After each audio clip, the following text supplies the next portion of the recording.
This stream is brought to you by Paul Daniels' Buggy Software. If you want to feel just the way Superman felt when Dan Turpin got killed by Darkseid, you can check out pldaniels.com/flexboardview. So here we have a MacBook that's not turning on, and a technician that's boot looping. Let's see if we can fix this MacBook and get Lewis to stop boot looping. I'm going to open this MacBook up. All right, so what are the first things that my eyes are drawn to here? So the first things that my eyes are drawn to are this area over here. It looks like there was paper over a sticker or something that's been removed. It makes me wonder if somebody's touched this area, and it looks like they have because this comes off a little too easily. So this has been opened before, and the first thing I'm going to really be interested in doing is unplugging the battery so that I can tell how much amperage the board takes.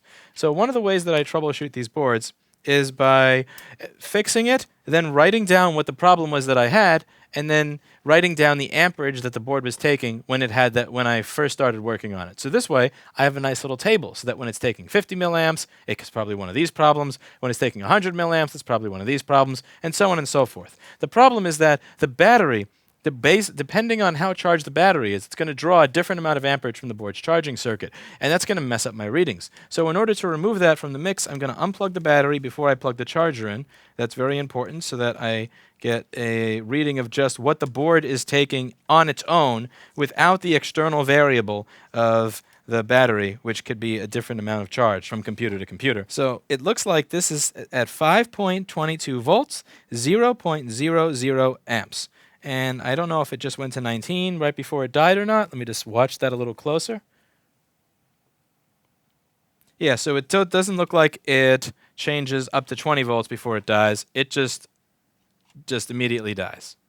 So I'm going to take the board out and try and figure out why it's only going to 5 volts and not 20. So let's get the board out of the case.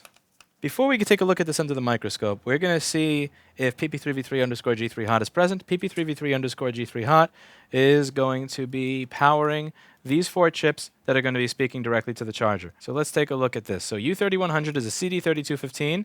This CD3215 is a USB-C MUX. It's very similar to the CD3211 that gets used on the 2013 and 14 MacBook Airs as a Thunderbolt MUX, because Thunderbolt is similar to USB-C in that regard.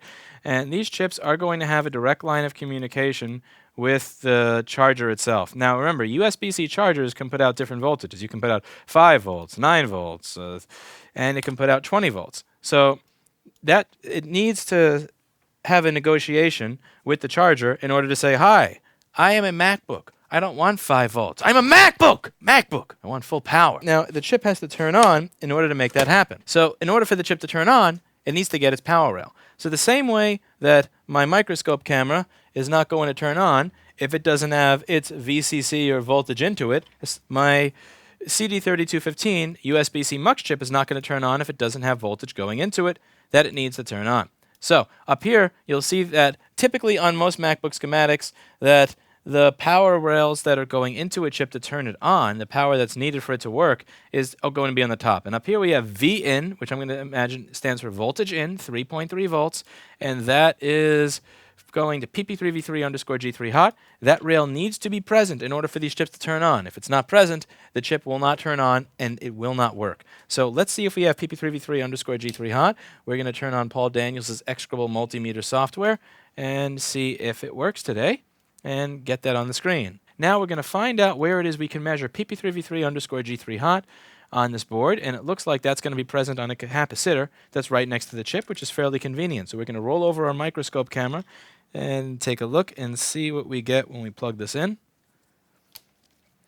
So we're going to this, and it looks like we do get 3.4 volts. So 3.4 volts is present on this CD3215.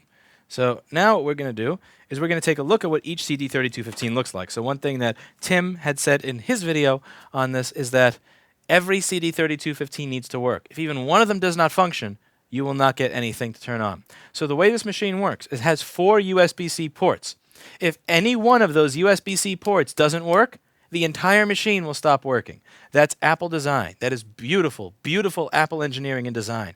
If you have an issue with one port, none of them will work. Apple fucking design. It's beautiful. Think different.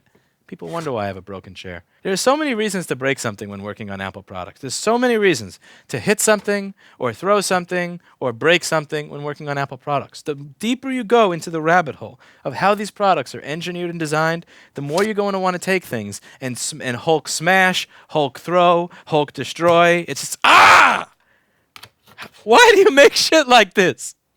Why? Oh, it's fucking awful. Let's take a look at each of our CD3215s. So over here, we have one CD3215. This one looks fine. This one looks pretty. I don't see any issue with this. This one also looks good. It's difficult to tell if that's simply pubes and dust or actual signs of liquid damage. Aha. And here it comes out. So I will leave you all to tell me what it is you see over here and what you think of what you see. Let's see if you can spot what's going on over here.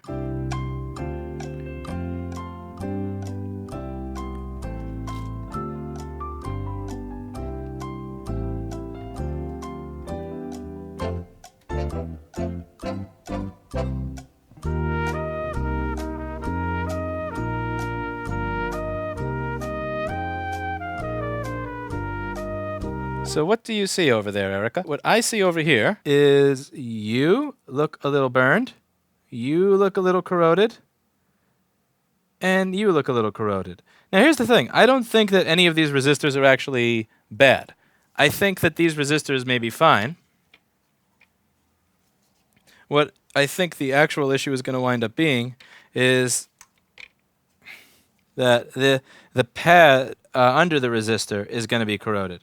Or that there's going to be corrosion under the chip that we cannot see. So even if somebody takes a scrub brush or a Q-tip and rubs all around this area, it's not actually going to clean under the chip. An ultrasonic cleaner like the ones that we have out of stock at store.rossmangroup.com, Mikey, the ultrasonics that are out of stock on store.rossmangroup.com,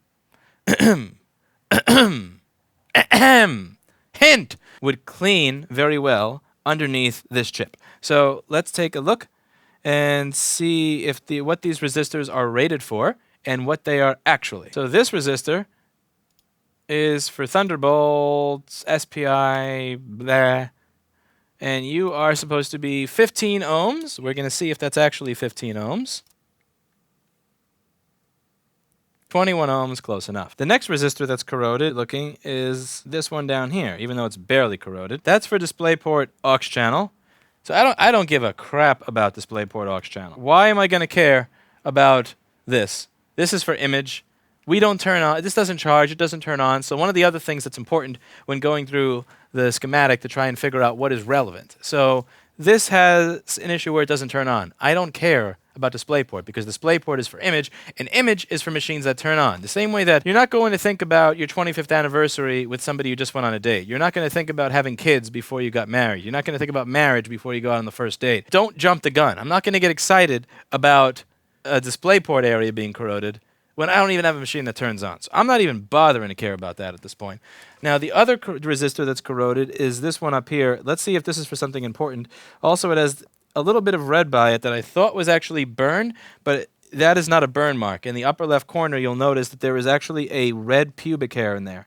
Because when I saw the red, I thought maybe that was something burned, but no, it's purely a red pube. So we're going to take a look on the schematic and see what that resistor is for. That looks like an I2C pull-down resistor to ground. I don't think that that actually matters or that that is important. RB309 over here. You're a good guy, Mikey. We have a very good shipping person here. You may have noticed that ever since around November, December, that if you bought something from store.rossmangroup.com, you actually got what you ordered rather than somebody just taking any random thing out of the bin. And that's because Mikey is the best shipping clerk that we've ever had. By far, the best. He has never sent a laptop to China when it was supposed to go to Canada. Screw you! You're fired! He has never gotten wasted in my basement and fell asleep on bubble wrap after getting drunk. You're fired! Whoa! He has never talked about how he wanted to ass fuck my customer service representative who was female and not attracted to him. You're fired!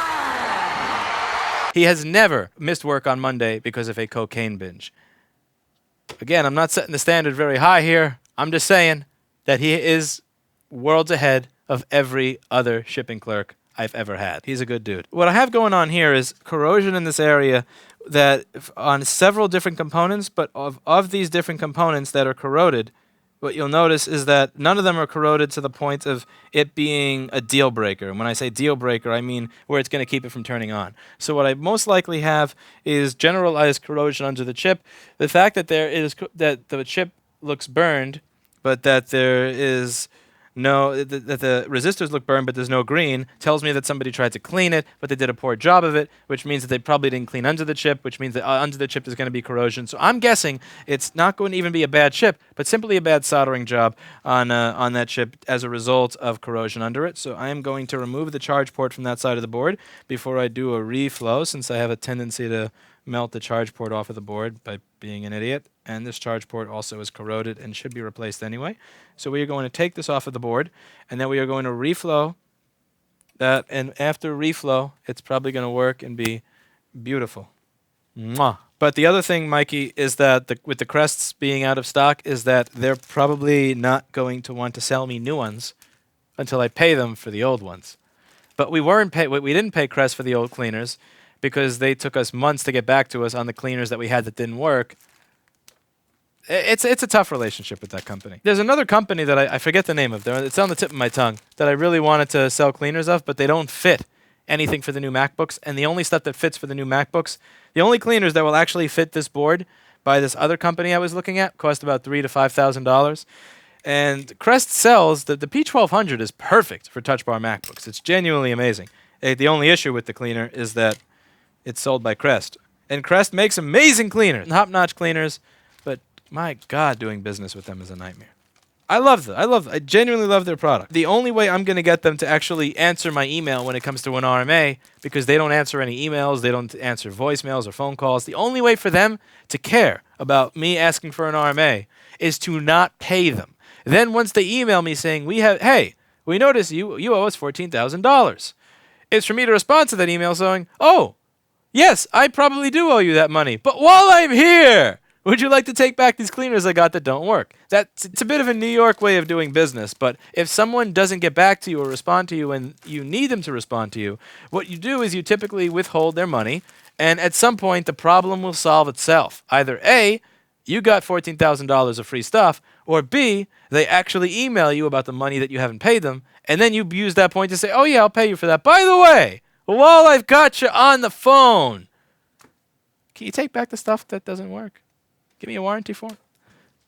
It's a New York way of doing business. It works. The problem is that by the time they actually got back to us on the warranty form, we were very behind on everything, so then it took us a while to send them back, and then by that point, we were the ones that were being slow. But that's the thing. Stuff like that, it really strains the relationship between the company, the vendor, and the customer. It really does strain it when like one of them doesn't email you back when you ask about returns, and then the other person withholds payment. It's very strenuous on the relationship, especially if you want to continue doing business with them because they make a really nice product. I think that they make excellent ultrasonics. I think they clean better than Branson ones, and the Branson ones will cost more money. I did some videos on that a few years ago, and I believe I earned the right to do that video because I am the idiot that spent over $1,000 on a Branson cleaner that couldn't clean jack shit. So I earned the right to review that by wasting my own money on it. Now, if I found a company that had cleaners that were the quality of Crest in terms of, but also had somebody other than half of a Kevin answering their emails, that I would be very, very excited about. All right, so we're going to do a gentle reflow here. I've got my 12mm nozzle, which is not for sale on store.rossmangroup.com because Quick has not had them in stock for the last 6 months. Makes me very glad that I got these nozzles while I could.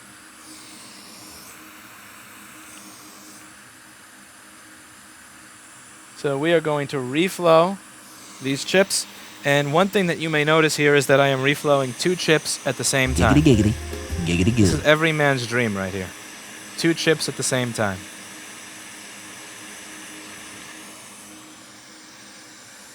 Because when you've got a nozzle that's big enough, you too can do 2 chips at the same time.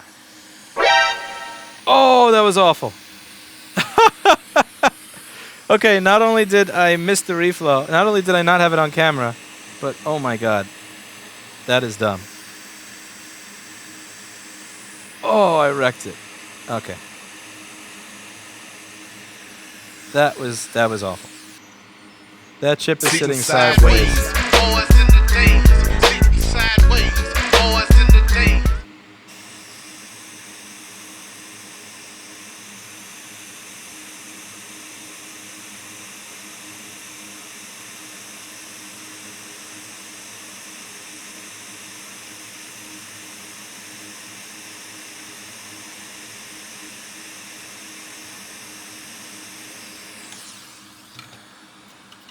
You never want to stay in whatever it is you're doing long enough to become a joke. This is a resistor book. Comes in pretty handy. As you can see, from the sizes of the resistor things, that this is not the first time that I've done this. As you can see, this is not the first time that I've done this. Oh man. Nice. These tweezers are so sodomized. These are not tweezers anymore. Okay, so remember, one of the things that you should do when you're working is turn the board so that you're comfortable, not the board. Most people appear to focus on the board's comfort or how the board sits on the desk as if an Apple product, as if this thing deserves comfort throughout its life. It does not. So I'm going to turn the board so that it is easier to work on by my standards. And slide over here. Oh man. These resistors are more crooked than Google's terms of service and privacy policy. All of this, even though those are ridiculously crooked, it's actually fine. It's okay that these are crooked. Because this board is running for office. No, I'm kidding. The reason it's okay that it's crooked is because as long as there's flux on there, when I actually heat the BGA chip to have that sit in a place, once I'm heating the BGA chip, the resistors are all going to kind of settle into place as long as there's flux there so that the solder doesn't become all mushy and nasty. So now I just got to replace that capacitor. And that I knocked off, and then this board will be set. These poor little hot tweezers, they lasted at this desk like 2 weeks before this happened to them. I wasn't scraping with them either. I was a good boy. That happened because I dropped them on the floor.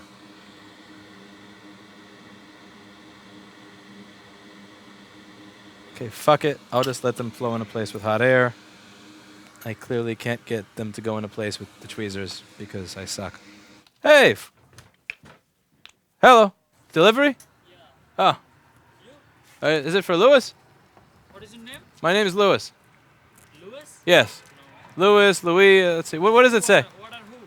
Huh? You are your friend, which? If somebody else ordered it. There's nobody in this building because it went on fire. So I'm the only person here. So what address does that say it's to? 186 First Avenue. Yeah, so there's nobody in this building besides me. So that means somebody probably ordered that for me. What is your name? My name is Lewis. No. But somebody else I must have ordered that for me. Somebody who ordered his name? I have no idea. I'm doing a live stream on YouTube, and people order me things every now and then. Either way, you can knock on the door. There's nobody in this building but me because it went on fire. One is Choro. See how it says over here, conditions are immediately perilous to life? That doesn't apply to me, though, because I fix MacBooks. Anyway.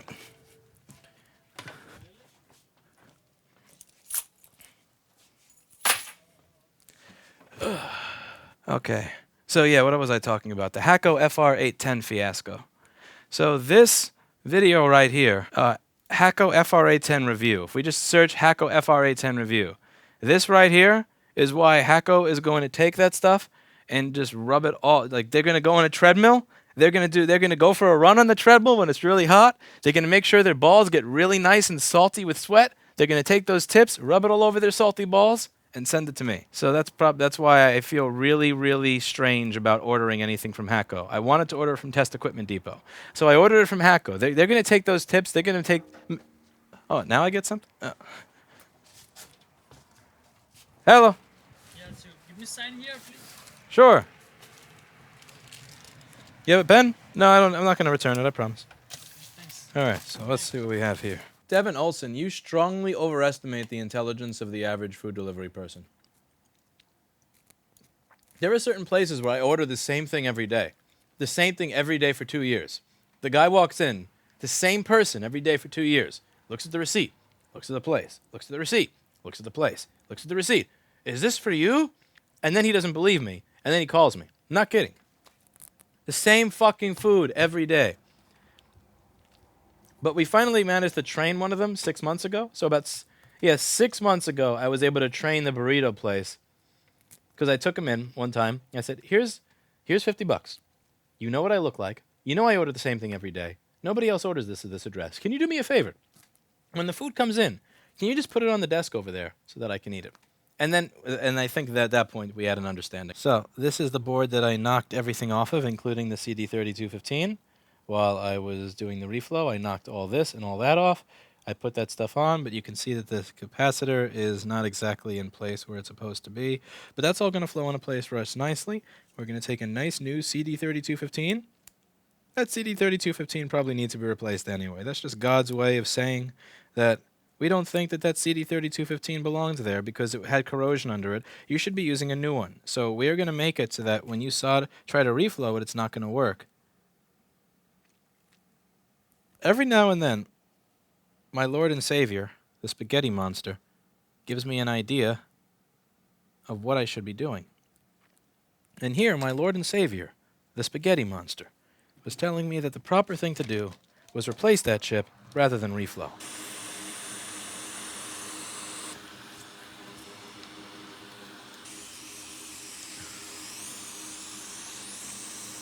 That being said, let's solder our replacement CD3215 onto the board.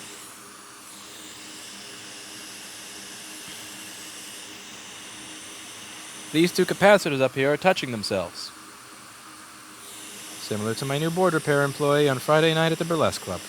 Let's see if we can get this chip to slide into place and get those capacitors up there to stop touching themselves.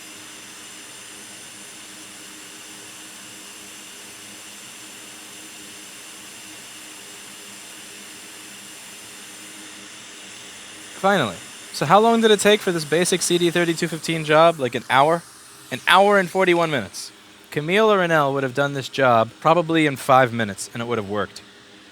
But because I'm an idiot, it took an hour and 42 minutes. So now we're going to see if we get 20 volts on this and if it turns on. This is why I've been avoiding doing board repair lately. If you'd like, you can rewind the stream to the part where I knock every single piece off of the board, along with the CD3215. There's a man doing cartwheels on the sidewalk, and he's looking into the store.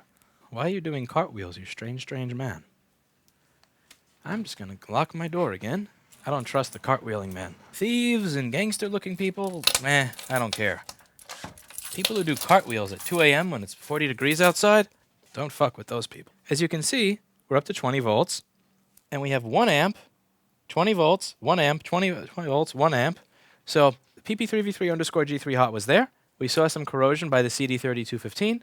I went for a reflow, and after reflowing and trying to change the scene on the camera, instead of actually changing the scene on the camera, by doing this, my hand decided to ignore me when I said go this way, and decided to do this, and knocked everything off of the board. So then I used my sample book of resistors to change everything that I knocked off of the board. I got a new CD3215, and if you need to know where to buy a new CD3215 because you're an idiot and you knock your corroded CD3215 off of the board like I did, head no further than store.rossmangroup.com, where you can find specialty items like the CD3215. We have iPhone audio ICs on sale. We have older TriStars on sale. If you need a 1610A2 or a 1610A3, you may even find these as low as $1.50. Don't delay. Get your 1610A2 today. Or you can get audio ICs. If you buy enough audio ICs, you get them as low as $1.69. But above all, you can get a CD3215 for the low, low price of $18.99. Buy 4 for $15.99 and save 16%. Buy 10 for $14.99 each and save 22%. Buy 20 for $13.99 each and save 27%. The savings, they stack. That being said, this board works. And as always, I hope you learned something.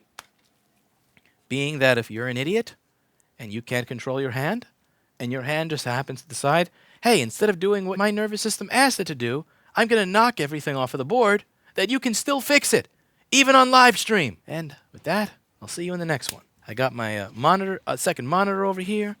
I got my second wireless microphone set up. I got a nice clean desk, so we're going to have more live streams up here featuring Paul, Anel, and Camille on boards that they all have picked at random.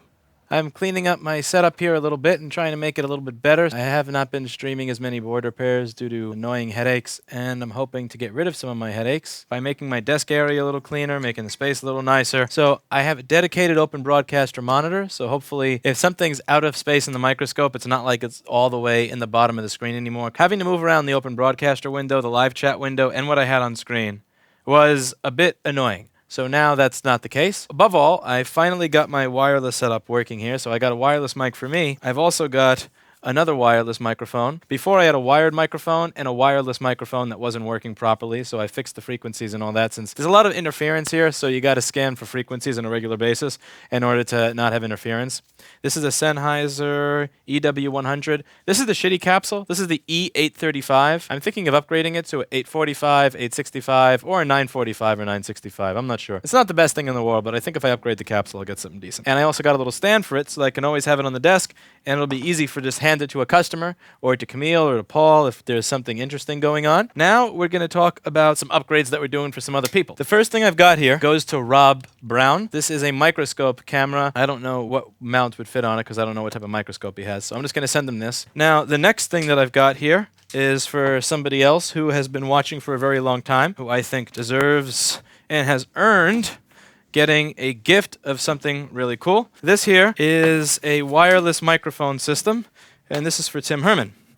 Now, Tim Herman, I did a video on a few days ago. Okay, so I would highly suggest that you watch this video, 18-year-old viewer versus 18-year-old company. He did fix a board that was butchered by a company that's been in business as long as he has been alive, and he did a bang-up job of it, and he does a YouTube channel where he shows people and educates people the same way that I do.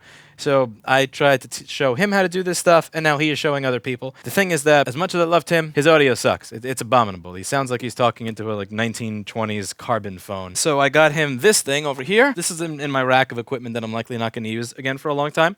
So this is a Shure wireless receiver. This is a U4D-UA. Yeah, it's not like crazy expensive, but it's a decent little receiver over here. Now this is 2 channels. So it has one handheld microphone so that if Tim wants to have customers in for repairs or guests, or there's customers that are interested in watching live and Tim thinks that they would make a good addition to his streams or videos, he can have them on. Let me just clean this thing because I hate microphones that smell like the breath of the last person that used them. It drives me nuts. So I always use a very, very damp microfiber cloth and something like I'm using this screen cleaning liquid over here to clean it off. I clean my microphone too. And over here, we have a Countryman E6. So this is very similar to my DPA grape mic. Countryman and DPA. It's kind of like Coke versus Pepsi. So this is untangled, and this is going to go to a Shure U1-UA transmitter. This is kind of cheap shit, but it works decently well. I used to use this for my older streams. It looks like it must be discontinued or something because I don't see a lot of places actually selling it. It's not crazy, but it does the job. It doesn't have the longest range in the world, but I could get from the front of the store to the back of the store with this thing. You get a good, I'd say 50 feet of usable range with it. And this little microphone here. So this is a Countryman E6. I prefer DPA personally. I like the sound of DPA more than Countryman. But this is still a nice little microphone. It doesn't look as nice and sexy in person as it does in the picture. It's kind of like, McDonald's or any sort of fast food where it looks sexier in the picture than it does when you actually get it. But this is a nice little microphone and transmitter. So we've got here a microphone transmitter, a Countryman E6 microphone, an SM58 wireless customer microphone for Tim if he wants to include customers on the stream, the antennas, and this Shure U4D-UA receiver.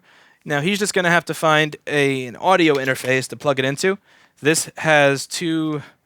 Yeah, what is this? Is this line out or mic out? I forget if this is line output or mic output, actually. We're closed. We are closed. You can keep putting your... Okay. Oh, what's your question? What is your question? I have a CD. It has a little bit of crack in it, just a very small. A CD? CD, yeah. There's nothing I can do with that. I mean, Probably, I don't know. Yeah, you should try wiping it off, but if it's a cracked CD, I can't do anything with it. Okay. You could also put a CD in a flasher. No, I'm sorry. You gonna do that? No. From CD to flasher? Not if it's cracked. No, if it was not cracked. That's possible, we just don't do it. Yeah. Get a program called CDX. It'll do it for you. CDEX.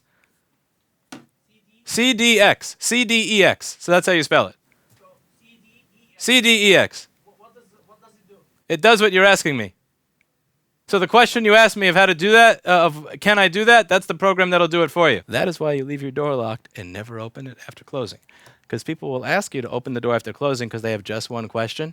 But that just one question is never a question in a million years that will make you money. Never. So here for Tim, we've got the Shure U4DUA receiver. We've got the Shure SM58 wireless mic so that he can have a customer or a guest on his stream. And we have a Countryman E6 wireless omnidirectional head-worn microphone for him and a U1 UA transmitter. So what Tim's going to need in order to get good sound on his stream is an audio interface to plug it into that does not have latency. So if any of you can recommend him an audio interface that doesn't add latency, that would be great. I actually went back to using the mic preamps and analog to digital converter inside my camcorder because I was trying to have this PreSonus audio interface work with my microphones, and I would plug the microphones into the PreSonus audio interface. I'd set the buffer size to 64, and people would still complain that randomly the audio would be out of sync. So I just said, screw it, I'm just going to keep using this giant camcorder here. I got an audio interface in the hopes that I could get a smaller camcorder. I use this large, giant Sony NEX EA50. It's a nice camcorder, it's just this is ridiculously overkill for the very, very tiny workspace and desk that I have here. But this camcorder has XLR inputs and an HDMI out, which is really convenient for me. So I can plug the microphones into that and then just use the HDMI capture card. And since the audio is being sent with the same device that is sending the video, there's no such thing as out of sync. The audio is always going to be in sync because the audio and video are coming from the same device. So I was using a PreSonus device to deal with audio. Let me see if I can find what I was using.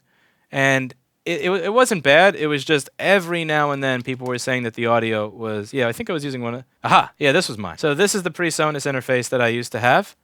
And it's not a bad interface by any means. It's just that people would constantly complain that sometimes my audio was in sync, sometimes it wasn't. And I tried all different types of settings. I've tried it on 2 different computers, and I tried setting my buffer size to 64 within their universal control software, and I always had audio sync issues. So if anybody can suggest an interface for Tim's computer, he has USB 3 ports on it that would allow him to use this receiver without having ridiculous amounts of latency, since he uses a separate camera from the audio gear, that would be great. I don't have one to send him here.